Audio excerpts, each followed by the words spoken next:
보겠습니다. 마태복음 13장 1절로 9절까지의 말씀을 저와 한 절씩 교독하시겠습니다. 그날 예수께서 집에서 나가사 바닷가에 앉으심에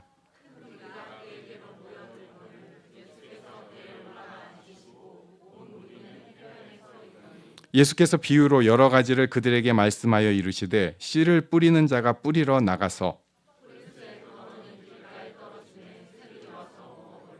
덜어는 흙이 얕은 돌밭에 떨어짐에 흙이 깊지 아니하므로 곧 싹이 나오나 덜어는 가시떨기 위에 떨어짐에 가시가 자라서 기운을 막았고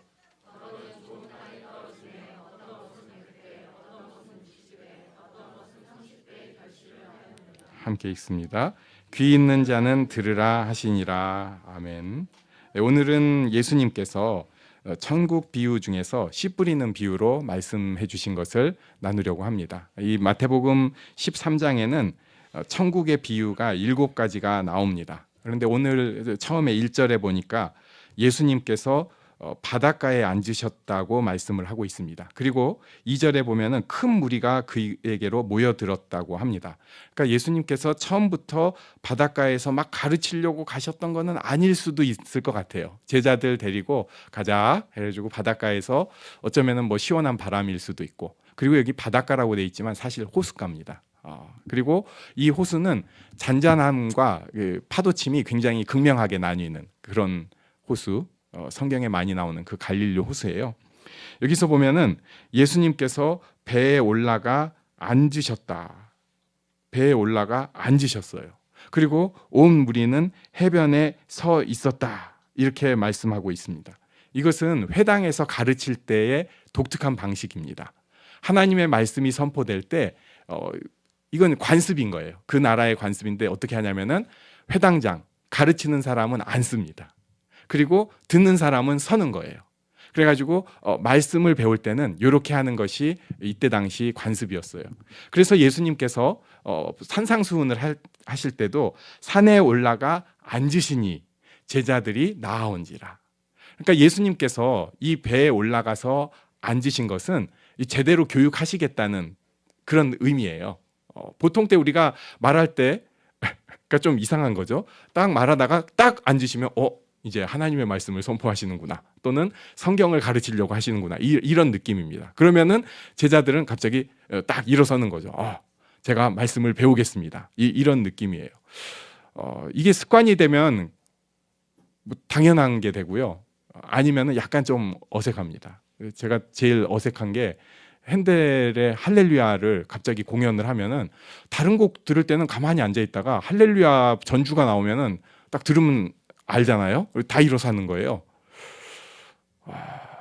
좀 힘든 적이 있었어요. 어디 이제 좀 이 밥 먹는 모임 같은 데였는데 그 밤무대처럼 꾸며진 데서 막 뭐 복음성가, 그 옛날에 그 트로트형 복음성가를 막 부르시더라고요. 그래가지고 야, 이런 데를 나를 데리고 왔네. 속으로 이제 굉장히 불편해가지고 이러고 있는데 그분이 또 갑자기 핸델의 할렐루야 편곡된 거를 딱 부르니까 옆에 있는 사람들이 다 일어나는 거예요. 그래가지고 이거 일어나서 또 이게 해야 되는 건가, 앉아서 버텨야 되는가, 그 고민을 하다가 계속 앉아서 끝난 적이 있습니다. 네, 제가 좀 민폐이긴 해요. 네. 근데 이때 당시에는 일어서는 게 당연한 거였고, 모든 사람들이 하나님의 말씀을 가르치신다 하면은 일어나고, 예수님은 배 위에서 이제 앉아서 가르치시는 과정입니다.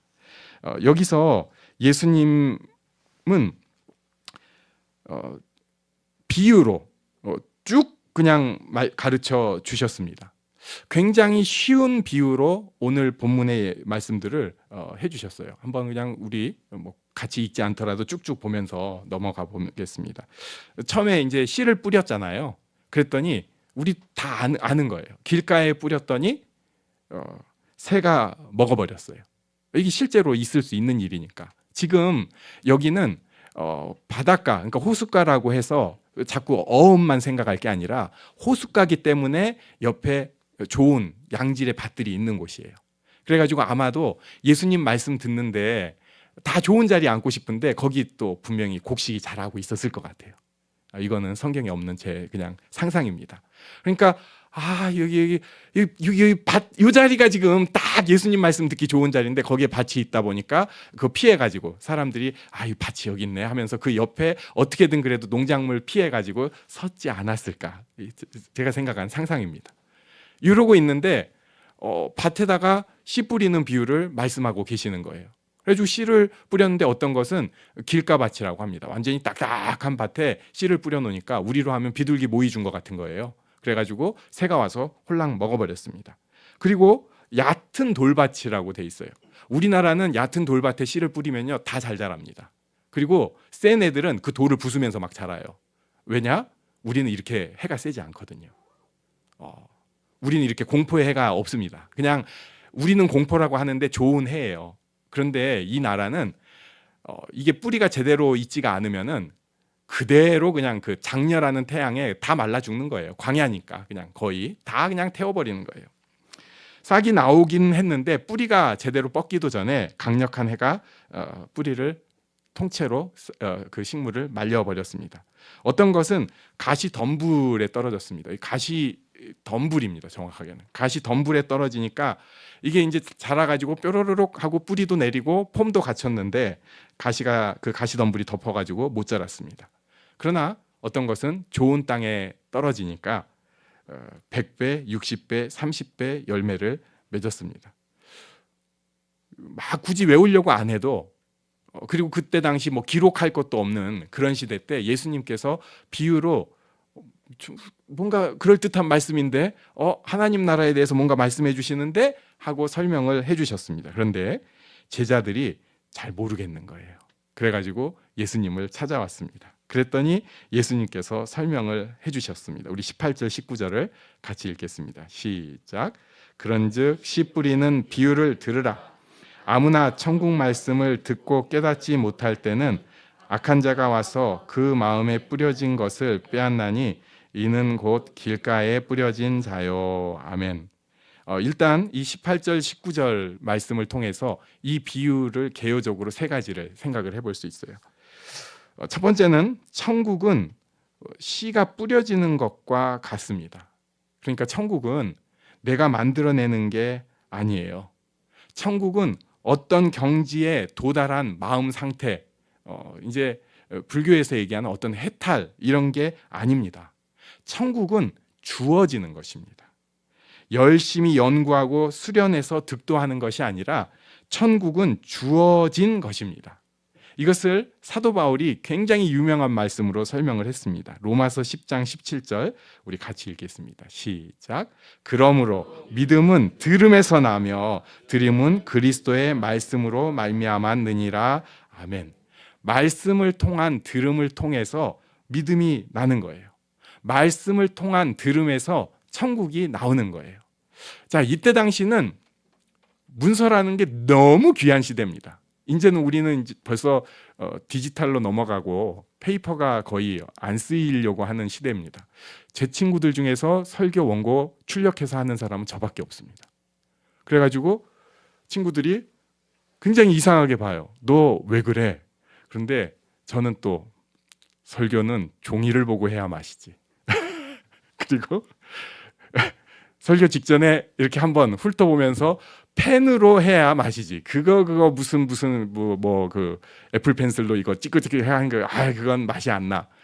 이거 전혀 성경과 관련 없는 제 고집이긴 합니다. 그런데 이때 당시는 필기라는 것 자체가 거의 불가능한 시대예요. 종이도 아주 귀하고 먹물도 너무너무 귀합니다. 책 한 권이 집 반 채였어요. 그것도 이 시대도 아니고 한참 뒤에 종교개혁이 일어날 그 시대 때 책 한 권이 집 반채인 시대입니다. 그러니까 성경에서는 읽는다는 표현보다는 읽는다는 것은 공회에 가서 거기서 이렇게 대표로 읽는 것을 뜻하고 보통 사람들은 읽을 수가 없습니다. 그래서 자꾸 들음이라는 표현만 하고 있는데 우리는 읽을 수 있잖아요. 그러니까 읽음에서, 들음에서, 또 우리는 우리가 말할 수 있잖아요. 들은 것을 말하는 거, 암송해서. 그러니까 읽음에서, 들음에서, 암송에서 믿음이 나올 수 있습니다. 천국은 읽음에서, 들음에서, 암송에서 나올 수 있습니다. 이게 내가 만들어낸 게 아니라 천국은 주어진 것이에요. 그렇기 때문에 우리가 상상할 수 없는 놀라운 일들이 생기는 거예요. 사람이 상상을 하면은 언제나 자기 노력을 결부시키려고 합니다. 내가 좀 애를 써서 구원의 길, 천국의 길을 가려고 해요. 그런데 하나님께서는 그런 우리한테 계속해서 말씀하십니다. 천국은 네가 해서 되는 게 아니다. 내가 줘야 되는 거다. 천국은 하나님이 주셔야 돼요. 그래서 천국은 은혜라는 표현을 씁니다. 말씀은 우리에게 주어지는 것입니다. 두 번째, 이 천국은 말씀과 관계가 있는 것입니다. 말씀 속에 천국이 있어요. 그러니까 교회에 와서 열심을 낸다고 해도, 또 충성스러운 모습을 가진다고 해도, 또는 사람들이 인정하는 뜨거운 종교적인 모습을 가진다고 해도 말씀이 없다면 그것은 천국이 안 됩니다. 그러나 말씀이 있으면 말씀이 들려지고 깨닫는 중에 천국이 드러나는 거예요. 천국은 말씀과 연관이 됩니다. 그래서 교회는 말씀 중심이 돼야 돼요. 이것을 또 어떤 분들은 그래가지고 설교 중심으로 자꾸 몰고 가려고 하는데요. 물론 설교는 선포된 말씀으로 노력해서 준비해야 됩니다. 자꾸 잡소리 하려는 거, 그런 욕구를 끄집어내야 돼요. 그리고 하나님의 말씀만 드러내려고, 하나님의 말씀을 더 빛나게 하려고 하는 게 설교가 돼야 됩니다만, 그러나 설교만 천국에 이르는 길이냐? 설교만 말씀이냐? 그렇지 않아요. 이 말씀이 여러 사람들을 통해서 들려질 수 있습니다. 내 옆에 별거 없는 사람이 툭 하는 말이 내 마음을 꽝 때릴 수 있어요. 우리 가연이 같이 어린아이가 빵 하는 말이 나를 꽝 때릴 수 있습니다. 또 내가 그냥 잘 모르는 사람이지만 성경을 보았을 때 성령님께서 그 성경을 보는 것을 통해서 빵 때려주실 수 있어요. 또 처음에는 그냥 억지로 우격다짐으로 잘 안 되는데 계속 조사가 틀려가지고 힘들면서 암송을 했던 것이, 그 말씀이 나한테 또 꽝 때려줄 수가 있습니다. 천국은 이 말씀과 관계가 있는 것입니다. 그리고 세 번째, 천국은 그냥 있는 게 아니고요, 자란다고 표현을 할 수 있습니다. 그 순간에 모든 것이 끝나는 것이 아니고요, 속에서 점점 자라서 결국은 열매를 맺는 것입니다. 그러니까 천국이라는 단어, 이건 완성형이라고 표현할 수 없고요, 성장이라는 표현하고 같이 갈 수 있는 거예요. 그래서 우리는 모두가 성장을 해야 합니다. 말씀 속에서 한 걸음씩 한 걸음씩 성장을 해야 돼요. 자, 이것을 전제로, 이 천국 비유, 씨 뿌리는 비유 전제로 삼고, 그리고 나서 첫 번째 말씀이 보니까 악한 자가 와서 그 마음에 뿌려진 것을 빼앗아 버렸다고 말씀을 합니다. 길가밭에 뿌려진 것처럼 뿌리를 내려볼 기회도 얻지 못한 거예요. 그런데 이것을 뭐라고 표현하느냐? 악한 자가 와서 그 마음에 뿌려진 것을 빼앗아 버렸다. 악한 자가 있다는 거예요. 그걸 빼앗는다는 겁니다. 그러니까 뭔가 들어오긴 왔는데 악한 자가 와서 훅 뺏어 버리는 것을 길가밭이라고 표현을 합니다. 두 번째 20절 21절 말씀을 같이 읽겠습니다. 시작. 돌밭에 뿌려졌다는 것은 말씀을 듣고 즉시 기쁨으로 받되 그 속에 뿌리가 없어 잠시 견디다가 말씀으로 말미암아 환난이나 박해가 일어날 때에는 곧 넘어지는 자요. 말씀을 들었어요. 하나님 나라에 대해서, 천국에 대해서 들었어요. 그랬더니 너무 좋은 거예요. 야, 여기 뭐가 있다. 그런데 이 말씀 때문에 환난이나 박해가, 어려움이나 손해가 생기면은 그냥 바로 넘어져 버립니다. 힘든 건 못 참아. 억울한 건 못 참아. 손해는 절대 못 참아. 이게 사실 우리들이잖아요.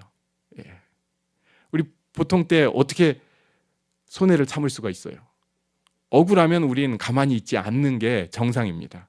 그런데 말씀 때문에 이런 일들이 생긴다는 거예요. 왜 그런지 모르겠어요. 말씀 때문에 이런 일들이 생긴다는 거예요. 그리고 그것 때문에 억울함, 손해, 불편함, 힘든 거, 이것 때문에 넘어지는 사람이 있고요. 그것을 견뎌내는 사람이 있다는 것입니다. 그러니까 천국은 분명히 주어지는 것인데 누군가는 그 약간의 울타리라고 할 수 있는 것을 넘어서는 거예요. 그리고 그것을 아는 거예요. 아, 천국이 있기 위해서는 이런 일이 있을 수 있어. 이게 내가 참아야 돼? 천국이 있기 위해서는 있을 수 있어. 예. 우리 22절 말씀을 계속 보겠습니다. 22절 시작. 가시떨기에 뿌려졌다는 것은 말씀을 들으나 세상의 염려와 재물의 유혹에 말씀이 막혀 결실하지 못하는 자요. 말씀을 듣고 그 다음에 순이 돋았습니다. 잎과 뿌리가 자라기 시작했습니다. 그런데 가시덤불이 막혀서 제대로 자라지를 못합니다. 어떻게 보면 억울한 것, 손해, 힘든 것, 이것은 밖에서 주어진 것이었는데 그거는 또 넘어갔어요. 그런데 내 마음의 상태가 더 문제가 됐습니다. 세상의 염려, 재물의 유혹이 나를 막아버립니다. 조금 다르게 표현하면 걱정, 두려움, 욕심, 이런 게 내 마음을 채워버렸어요. 약간 손해 있어도 참긴 참았는데 기복이 굉장히 많아지기 시작합니다. 내 마음이 무너지기 시작하니까 잘하는 것 같은데 기복이 많아요. 대충 다 아는 것 같은데 알면서도 못합니다. 흔들립니다. 감정에 많이 의존을 하게 됩니다. 우리 주변에도 또 나 자신에게도 편안한데 불안한 그런 면이 있어요. 그리고 근심과 걱정이 무거운 짐이 돼서 눌러버려요. 그리고 이 사람들은 이렇게 근심하고 걱정하는 사람들이 머리를 쓴다는 소리잖아요. 그래가지고 지금 세상의 힘을 좀 아는 사람들이에요. 세상이 어떤 식으로 이동하고 어떻게 해야지 여기서 먹고 살 수 있고 무너지지 않느냐, 뒤처지지 않느냐. 그래가지고 돈의 힘을 압니다. 그러니까 돈의 힘을 아니까 우리가 돈의 힘을 모를 때는 괜찮았는데 알고 나니까 돈의 힘이나 돈의 마력에 확 끌려가 버리기 시작하는 거예요. 청년 때 오직 예수, 중고등부 때 은혜 받아가지고 오직 예수 막 이렇게 했는데 살면서 세상의 힘을 조금씩 맛보기 시작합니다. 철든다고 표현을 하는데 철들면 그렇게 되잖아요. 그러고 나니까 뭐 저는 그거 당연히 알아가는 게 맞다고 생각을 해요. 그런데 이게 그냥 내가 세상을 아는 것에서 멈추는 게 아니라 그 세상의 무서운 힘을 내가 직접 뒤어보니까 야, 이거는 완전히 탱크랑 부딪히는 느낌이네. 내가 여기에 붙어가지고 먹고 살아야겠구나. 이런 생각이 있다 보니까 뭐 그게 맞아요. 개인은 작은 거예요. 그런데 그러다 보니까 그 생각들이 나를 확 채우기 시작합니다. 어느새 내 머릿속에는 세상의 것으로 가득 차 있어요. 그래서 두렵고 걱정스럽고 또 반면에 어떤 건 욕심이 저거 있으면 내가 살 수 있어. 저거 있으면 내가 훨씬 더 스트레스 덜 할 거야. 저거 있으면 훨씬 더 재미나게 살 것 같아. 이게 확 우리를 사로잡아 버립니다. 그러니까 지금 분명히 싹이 났고 뿌리도 있는데 이게 자라지를 못하는 것입니다. 다 아는 것 같은데 자꾸 흔들 자빠지고 넘어지고 옆에 사람들 뭐라고 하면 잘 참아주는 것 같은데 애들이 뭐라고 하면 아 그래 나 괜찮아 하고 참아주는 것 같은데 그러다가 어쩌다가 폭발을 해버리는 거죠. 잘하지를 못했으니까 그냥 내가 누르고 있던 거니까 열매가 생기기가 너무나 힘든 사람이 돼버리고 맙니다. 우리 23절을 같이 읽겠습니다. 23절 시작. 좋은 땅에 뿌려졌다는 것은 말씀을 듣고 깨닫는 자니 결실하여 어떤 것은 100배, 어떤 것은 60배, 어떤 것은 30배가 되니라 하시더라. 아멘. 자, 여기서 이 모든 비유를 뛰어넘는 원래 마지막이 중요한 거잖아요. 좋은 땅에 뿌려진 것은 말씀을 듣고 깨닫는 자니 그 다음에 중간 과정은 생략이 됐어요. 뭐가 분명히 있어요. 네. 여기도 지금 흔들림이 있었을 거라고요. 분명히 있었어요.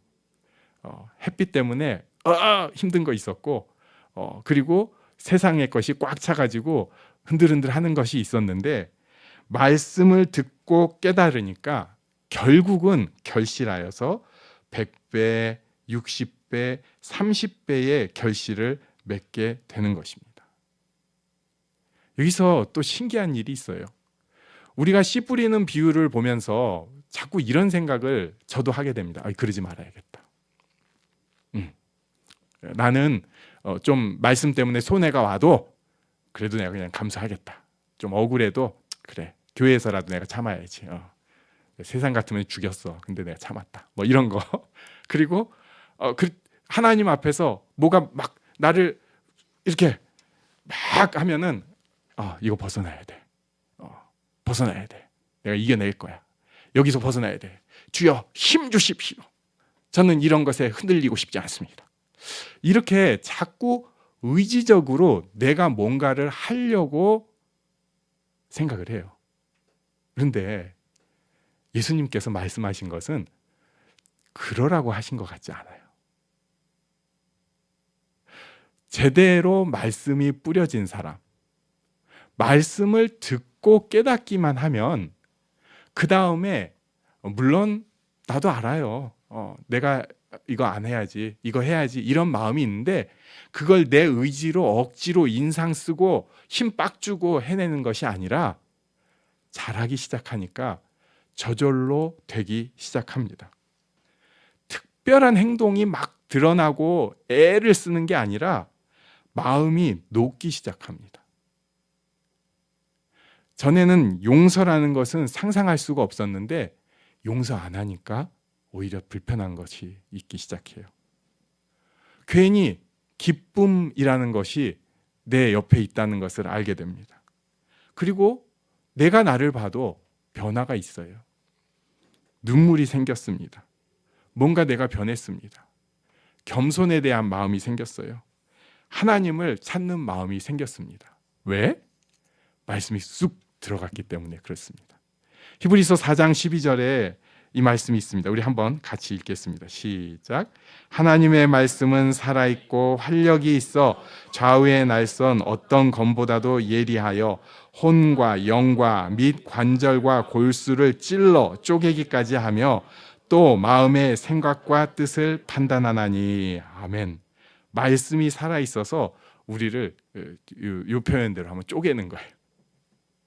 그러니까 내가 억지로 나 돌짝발 아니야.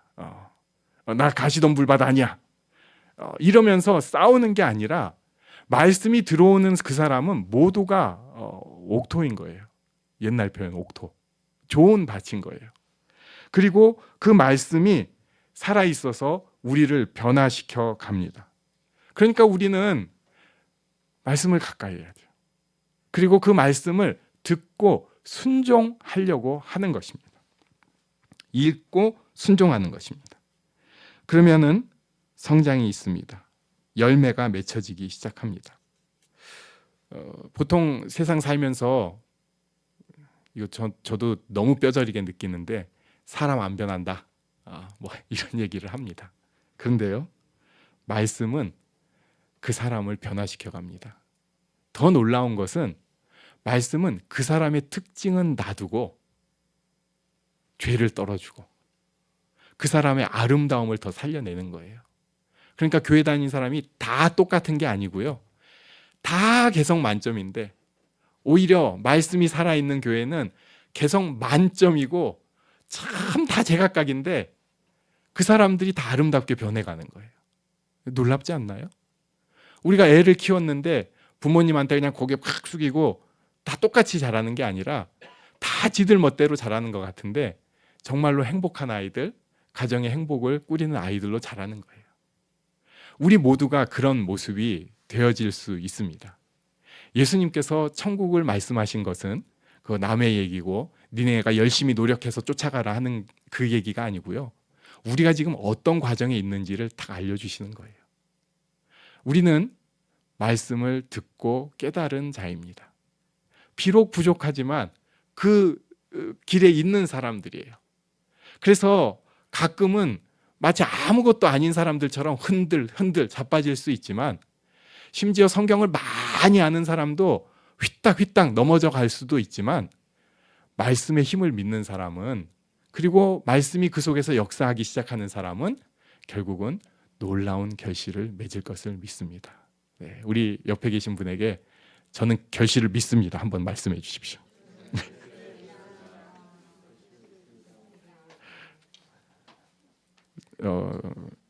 이제 2024년도 마지막 주일인데요. 제가 결실을 믿습니다 하고 이렇게 부탁드린 이유는 그렇기 때문에 부부가 사랑할 수 있는 것 같아요. 네.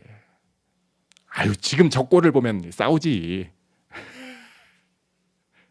그리고 교회에서 우리가 그래서 좀 더 기대해 줄 수 있을 것 같습니다.